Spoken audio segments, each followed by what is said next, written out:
कि अभी कोई योजना नहीं है तो तुरंत हमें कोई ना कोई जगह पे हॉस्पिटल बनाना पड़ेगा। पानीपत औद्योगिक नगरी है, लाखों वर्कर वहां काम करते हैं, बिल्डिंग गिरने वाली है, उसका डेली बेस के ऊपर मेंटेनेंस करवाया जा रहा है। उससे टोटली डिससेटिस्फाइड हूं।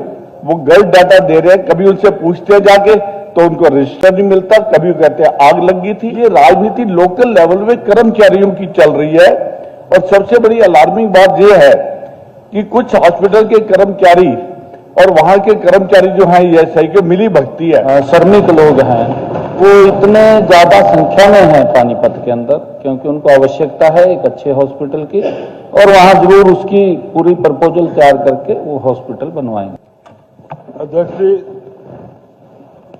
आदरणीय अनिल, हमारे प्रमोद विजय जी ने एक सवाल उठाया है पानीपत के बारे में।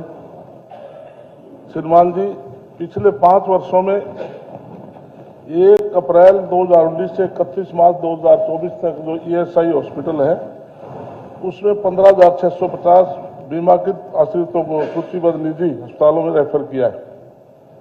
अस्पताल का विवरण पता का कै पर संलग्न है।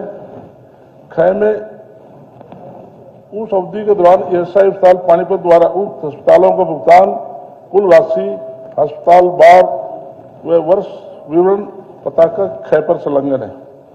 तीसरा में नहीं महोदय जी। स्पीकर महोदय, माननीय मंत्री जी का धन्यवाद करना चाहूंगा कि उन्होंने बड़ा विस्तृत जानकारी दी है।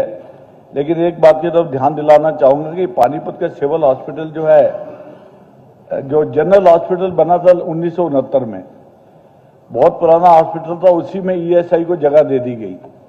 लेकिन हमारी पिछली सरकार ने, मनोहर लाल जी ने पानीपत को एक बहुत बड़ी सौगात दी, एक बहुत बड़ा सिविल हॉस्पिटल नया बनाया गया। और जो पुराना सिविल हॉस्पिटल था उसकी बिल्डिंग तोड़कर अब सरकार ने वहां पे एक मदर एंड चाइल्ड हॉस्पिटल बन रहा है, जो अगले 3 महीने में चालू हो जाएगा। इसके लिए मैं सरकार का धन्यवाद करना चाहूंगा, क्योंकि पानीपत में सबसे ज्यादा डिलीवरी 41 डिलीवरी पर डे होती है, तो इसकी व्यवस्था की गई है। लेकिन ईएसआई हॉस्पिटल अभी भी पुरानी जगह जर्जर बिल्डिंग के अंदर है, जो कभी भी गिर सकती है।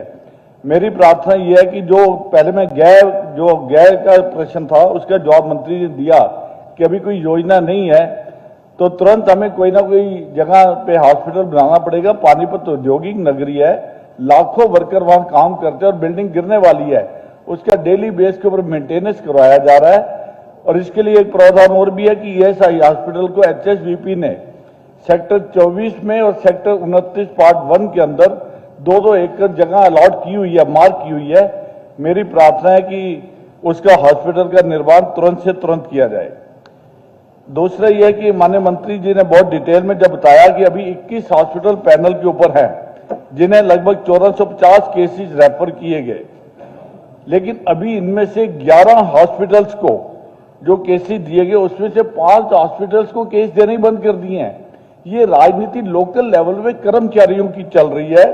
और सबसे बड़ी अलार्मिंग बात यह है कि कुछ हॉस्पिटल के कर्मचारी और वहां के कर्मचारी जो हैं ईएसआई के मिली भगती है। मैं आपकी जानकारी में डालना चाहूंगा मंत्री जी, वहां जीएस हॉस्पिटल 2 साल में 1275 केस उनको दिए गए, रेफर किए गए। छाबड़ा हॉस्पिटल 2339 केस इनको रेफर किए गए और इनको 5 करोड़ 27 लाख से ज्यादा की पेमेंट की गई है, जिसका ये हॉस्पिटल वो खुद डॉक्टर नहीं है, it's a pure business.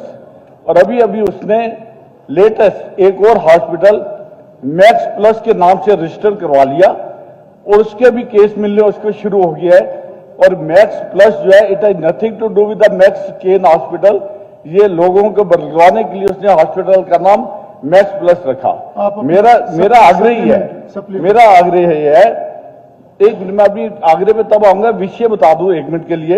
Apex hospital, he is not a doctor, और उसको 2203 केस दिए गए और 15 करोड़ 20 लाख की पेमेंट दी गई है।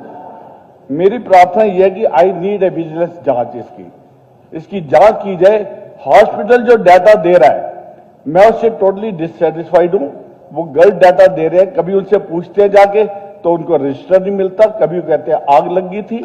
मेरी प्रार्थना है विजिलेंस जांच की जाए और इसका एक तरीका ये जरूर अपनाया जाए कि जिन हॉस्पिटल को पेमेंट की गई है उनसे ये सूची ली जाए कि उन्होंने उनकी लिस्ट क्या है पेशेंट की, क्या वो पेशेंट की लिस्ट ईएसआई हॉस्पिटल की लिस्ट से टैली करती है या नहीं करती है। विजिलेंस जांच जरूर की जाए और एक ईएसआई हॉस्पिटल जरूर बनाया जाए।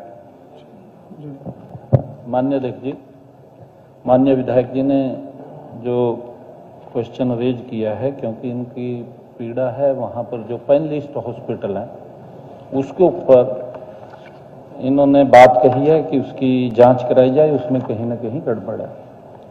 पहले तो मैं, क्योंकि जो विधायक जी ने कहा है कि जो पैनलिस्ट हॉस्पिटल है जरूर हम उसकी जांच कराएंगे और वो देखेंगे कि गलत किसी का ना हो, परंतु जो पैनलिस्ट हॉस्पिटल है माननीय अध्यक्ष जी, लगभग 34 करोड़ रुपया हमने उनको इलाज का दिया है।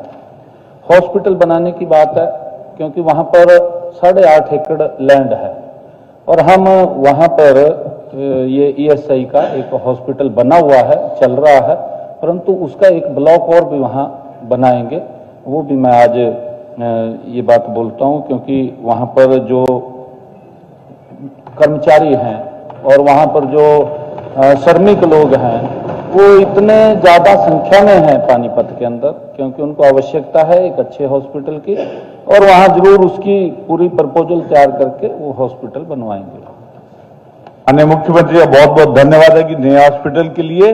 बस एक छोटी सी जानकारी देता हूं कि जो 34 करोड़ रुपए की पेमेंट की गई है, 21 हॉस्पिटल में से 26 करोड़ की पेमेंट इन 4 हॉस्पिटल को की गई है।